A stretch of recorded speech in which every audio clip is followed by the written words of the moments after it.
While The Karate Kid is pretty much a perfect movie, there's far more to this film than sanding floors, painting fences, and beating up bad guys. The behind-the-scenes story is equally fascinating. Let's take a look at why The Karate Kid is the best around.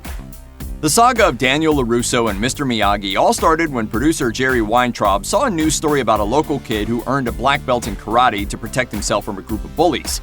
Weintraub was immediately inspired, and soon enough, Columbia Pictures hired Robert Mark Kamen to write a screenplay. If you've never heard Kamen's name, you've certainly seen his movies. The man has written films like Lethal Weapon 3, The Fifth Element, The Transporter, and Taken. And when he was approached with the idea of a martial arts movie, Kamen was able to draw on his personal experience while writing the script. After all, he'd been studying karate for 17 years. He based the character of Mr. Miyagi on one of his instructors, while the character of John Kreese was a combination of two people Kamen had known in real life. A tough Marine turned karate teacher and a martial arts instructor who ordered his pupils to injure their opponents. Mercy is for the weak. Here, on the street, in competition, a man confronts you, he's the enemy. Other than maybe Yoda or Obi-Wan Kenobi, Mr. Miyagi is probably the greatest movie mentor of all time.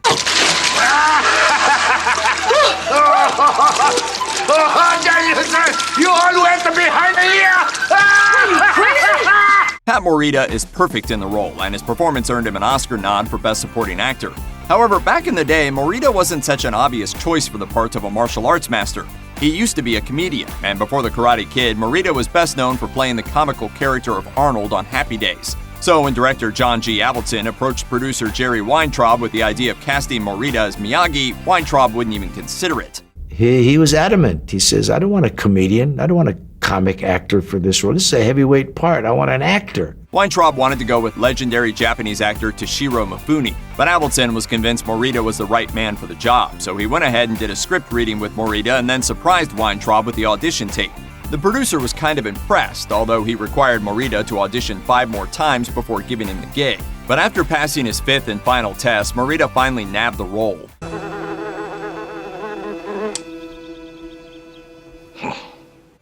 Believe it or not, Ralph Macchio was 22 when he played the part of teenage Daniel LaRusso, but despite the age gap, Macchio made for a perfect protagonist. Coming off of Francis Ford Coppola's The Outsiders, Macchio had some steam heading into The Karate Kid, but when it came to landing the role, his snarky attitude is what really helped him get the gig. After screenwriter Robert Mark Kamen met Macchio to see if he was right for the role, he came away describing the young actor as obnoxious, and really, that's exactly what Kamen and John G. Avildsen wanted. They were looking for somebody with an attitude, a guy who wouldn't take crap from anyone, just like Daniel. In fact, they liked Macchio so much that they kind of rewrote the part for him. Originally, his character was called Daniel Weber, but since Macchio was Italian, they changed his last name to LaRusso. As for William Zabka, the actor who played bully Johnny Lawrence, he probably got the job thanks to some extreme method acting. When he was first trying out for the part, Zabka got so into character that he actually grabbed Avildsen by the shirt, which usually isn't a smart idea when you're trying to impress the director. But in this case, it seems like Zabka's bad guy persona paid off because he was cast as the captain of the Cobra Kai, creating one of the most memorable villains to come out of the 1980s. Look, you started this. All I wanted to do was talk to you. Well, then just leave him alone and we'll go talk. Yeah, where did I hear that before? When Ralph Macchio and company signed up for The Karate Kid, none of them knew much about martial arts. So to get them ready for a karate tournament, the filmmaker called in Pat E. Johnson. This guy had studied Tang Soo Do while serving in Korea, and when he returned to America, he joined up with Chuck Norris, working at one of Norris's schools. Soon, Johnson racked up an impressive fight record, and not only would he go on to work with stars like Brandon Lee and Jackie Chan, he also had a part in Bruce Lee's Enter the Dragon. In other words, Johnson's combat skills were as legit as they come, and when he was hired as Karate Kid's fight choreographer, he got pretty creative when it came to instructing the actors. For example, he taught Macchio and Morita together, and he made sure to train them in a very relaxed atmosphere, similar to Mr. Miyagi's style. However, Johnson took a very different approach with the Cobra Kai. He basically put them through boot camp, forcing them to do push-ups and treating them like soldiers.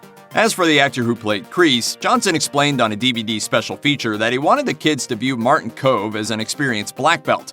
To create this illusion, Johnson trained Kove privately, keeping him away from the rest of the bad guys. That way, when Kove met the rest of the crew, they would view him as a real martial artist. You have a problem with that?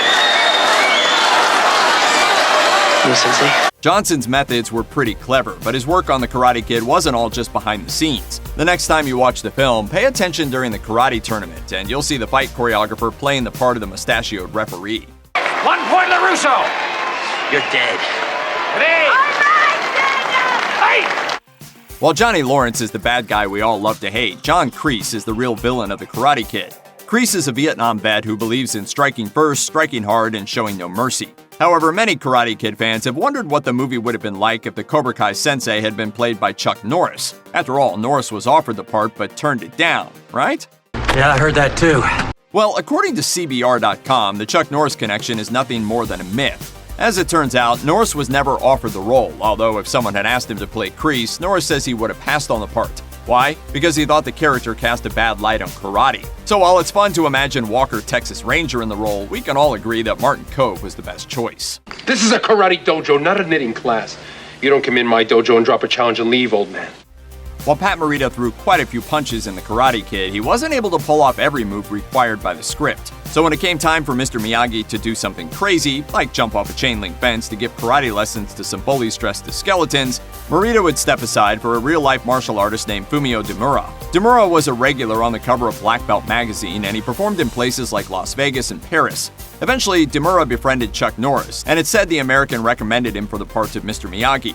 According to Demura, he turned down the opportunity because his English wasn't good enough, although he did accept the part as Pat Morita's stuntman, doubling for the actor in the first 3 films of the franchise. But while Demura is the most famous stunt double in the film, we've got to give a shout out to Daryl Vidal. Not only did Vidal play one of the semi-finalists in the movie's climactic karate tournament, but he's also the guy who doubled for Morita in the beach scene where Miyagi throws his graceful crane kick. Basically, Vidal is the man who helped set up the movie's most famous scene, so we've got to give some credit where credit is due. The 1980s was a great decade for motivational theme songs, but few were quite as inspiring as You're the Best by Joe Esposito.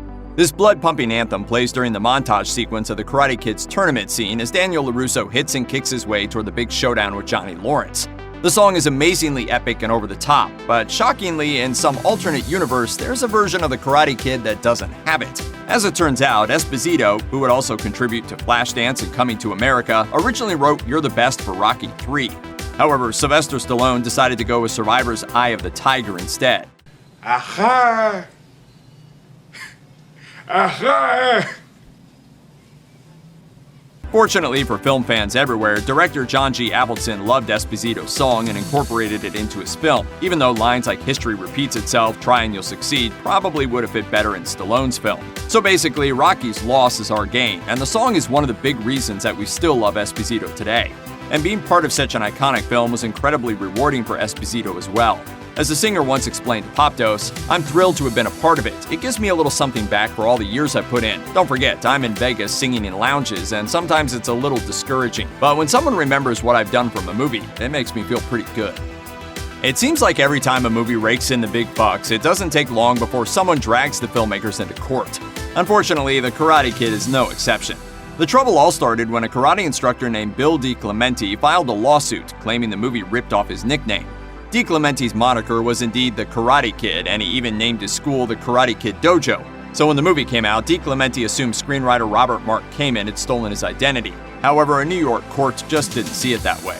Sadly for Bill DiClementi, his case was crane kicked right out of court.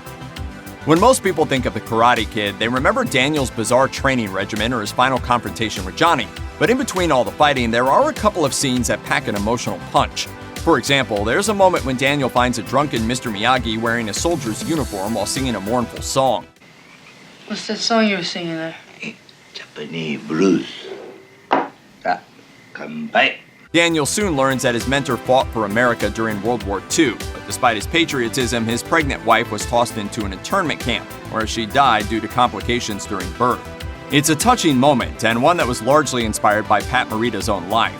Growing up, Morita spent part of his childhood in an internment camp for Japanese Americans. He remained there for nearly 2 years, a prisoner who'd committed no crime. So when it came time to film this particular scene, Morita was instrumental in developing Miyagi's backstory. In fact, according to writer Charles C. Gooden, the song Miyagi is singing is an actual tune he heard while imprisoned.